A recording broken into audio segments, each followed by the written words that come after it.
Silahkan dari anggota yang sudah hadir dari PDP,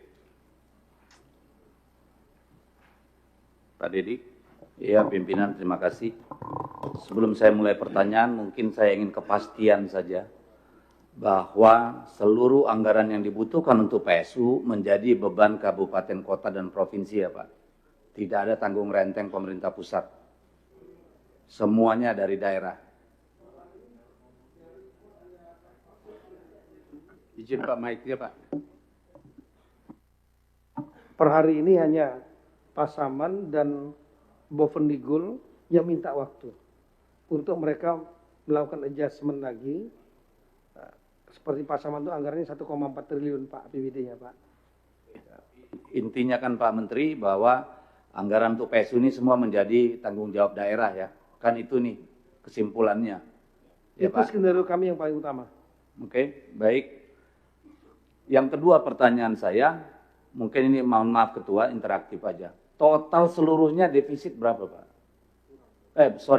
Total seluruh biaya yang dibutuhkan semua lembaga ini berapa Pak untuk pelaksanaan, termasuk TNI Polri? Karena ini bingung-bingung nih, kita lihat banyak tabel-tabelnya ini. Belum ada. Tabel Sudah ada itu tabel sinkronisasi rincian, Pak. belum? Ini datanya Pak. Tapi ini tadi kami terjemahkan, rincikan dalam tabel. Kalau gini aja kan nanti nggak ada data pendukung Pak. Tadi data pendukung yang kami sampaikan rinci tadi detail dan kami share.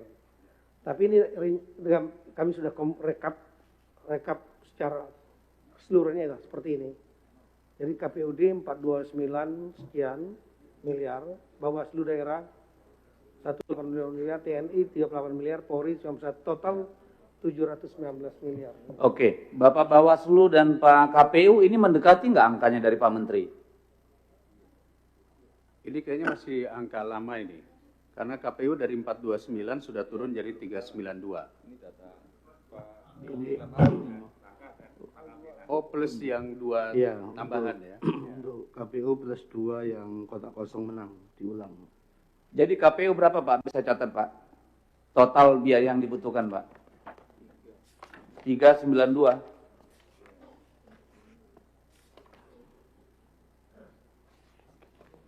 Benar Pak? 392 miliar. 392, 333 sekian. Oke. Bawaslu Pak? 164, 560. 164, 560. Makanya tadi 99, kalau lihat yang diterjemahkan di sini kan 99, makanya saya bingung. Kekurangannya Pak. Jadi itu bisa kekurangannya 99, ini yang dibutuhkan. Totalnya 164, tapi jika kemudian NPHD sisa NPHD digunakan, maka ada pengurangan sekitar 60. Jadi totalnya 99 yang bisa jadi itu dikurangi dari sisa NPHD Pak. Iya, catatan saya tadi begitu Pak, 99 166. Oke. Itu juga nanti yang semua ke daerah itu kan, anggaran daerah. Saya hanya ingin mengingatkan Bapak-bapak, hampir semua daerah kita itu defisit anggarannya Pak. Kalau saya lihat di sini data yang ada aja sama saya, misalnya, ini Kabupaten Serang itu defisitnya 116 miliar Pak. Oke. Papua itu defisitnya 195,4 miliar. Bovendigul itu defisitnya 45,6 miliar. Saya hanya ingin bilang bahwa konsekuensinya adalah pelayanan kepada masyarakat, Pak. Kalau benar, APBD yang mereka ajukan dan disetujui oleh pemerintah itu betul-betul tidak efisien, Pak Mendagri. Tadi kan kalau menurut penjelasan Bapak banyak sekali yang ngawur itu di dalam anggaran itu, misalnya biaya makan, perjalanan, dan yang lain-lain. Kalau memang itu adalah efisiensi, saya kira tidak akan terlalu berpengaruh, Pak. Tapi kalau ini tidak hati-hati kita, maka ini akan berdampak terhadap kondisi real di daerah, Pak.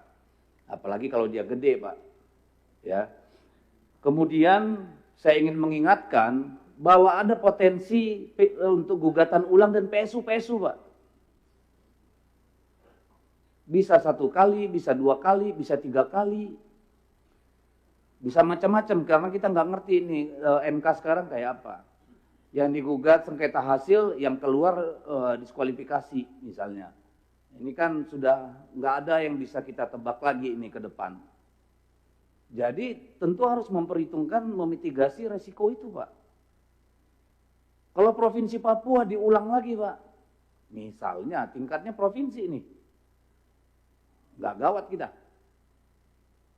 Ya, jadi saya kira di sini dituntut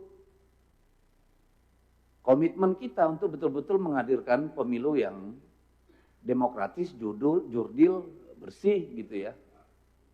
Ini saya kira menjadi penting, Pak, karena kita bicara uangnya rakyat, Pak. Kita bicara pelayanan kepada publik, bukan IO event pilkada, Pak. Tolong value for money, Pak.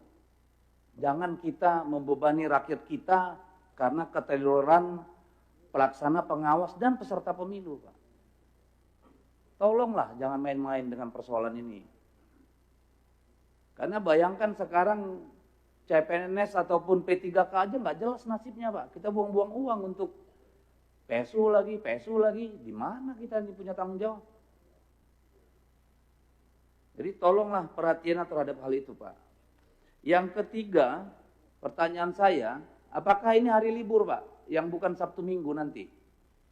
Kalau tidak hari libur, ya Pak, yang datang ke TPS berapa persen, Pak? Kan ini perlu menjadi perhatian kita, Pak. Ini saya belum mendengar keterangan soal ini, apakah dia diliburkan atau tidak. Kemudian nanti bagaimana konsekuensinya jika ada PSU-PSU ulang, Pak, dengan masa jabatan kepala daerah terpilih, Pak? Apakah juga terpangkas, tetap dihitung per seperti yang kemarin sudah dilantik, atau ada konsekuensi? Karena ini menyangkut hak konstitusi. Periode itu 5 tahun. Ada hal yang harus kita jawab di situ. Kalau nanti pelantikan misalnya jadinya Agustus atau November 2025, apakah dia kehilangan hak konstitusinya tidak penuh 5 tahun? Apakah ada justifikasi untuk itu? Kan perlu dipikirkan. Ya. Lalu kemudian nih kepada KPU, Pak, tentang kampanye dan tahapan. Saya berharap nggak perlu lagi ada kampanye jor-joran, Pak. Kalau perlu di sini, Pak, duduk bareng dengan para peserta pemilu, Pak. Yang paling penting itu seluruh rakyat di daerah itu, seluruh pemilih tahu siapa pasangan calon dan apa yang diperjuangkan. Dan itu bisa lewat brosur, Pak. Dipastikan setiap rumah mendapatkan itu, Pak. Apalagi yang yang tidak mengganti pasangan calon atau hanya wakilnya yang diganti, Pak, nggak signifikan, Pak. Untuk kemudian tahapan pemilunya seperti tahapan pemilu yang normal, Pak. Ini tolong jadi perhatian, Pak. Supaya apa? Kita bisa mengawasi pemilu itu lebih bersih, Pak. Karena kalau terlalu ramai di lapangan, Pak, yang bermain politik uang dan sembako nggak terdeteksi, Pak. Tapi kalau dia betul-betul di-manage kampanyenya, kita bisa berharap pemilunya jadi lebih bersih. Itu kalau menurut saya. Yang kelima, saya ingin mengingatkan bahwa efisiensi jangan mengorbankan kualitas, Pak. Ya, karena resikonya nanti ngulang lagi, rugi juga kita. Jadi efisiensi itu betul-betul tetap dengan konsep tadi, value per money, tapi kualitas tetap. Ya, jangan sampai hanya efisiensi, tapi hasilnya nanti di belakang kita ngulang-ngulang lagi. Yang terakhir nih ke KPU, Pak. Apakah calon yang baru, kan ada juga tuh yang calon bupatinya diganti, itu ngulang dari awal nggak, Pak? Visi misi segala macam, Pak. Karena beda orang kan tentu sudah beda konsep berpikirnya, Pak. Jangan sampai nanti mereka digugat lagi ke KPU karena menyertakan dokumen yang lama, di mana orangnya sudah berbeda. Nah, diputus lagi sama MK tuh, diskualifikasi lagi. Tolong hati-hati dengan hal-hal seperti ini, Pak. Ya, soal-soal legal administrasi ya, yang seharusnya bisa dicegah, jangan sampai nanti berakhir di di PSU maupun di Mahkamah Konstitusi dan hasilnya kurang baik. Saya ingin menitip pesan saja, Pak, tolonglah kita tidak berlama-lama dengan ini. Jangan sampai ada PSU lain. Ya, tolong kita proaktif, Pak. Ya.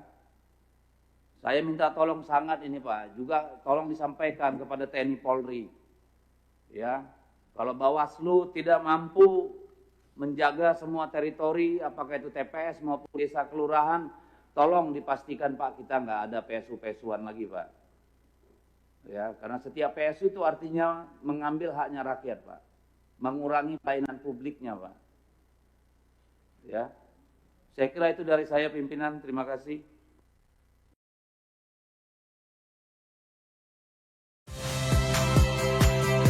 Saya Magister Tarigan. Saksikan program-program Kompas TV melalui siaran digital, pay TV, dan media streaming lainnya. Kompas TV, independen, terpercaya.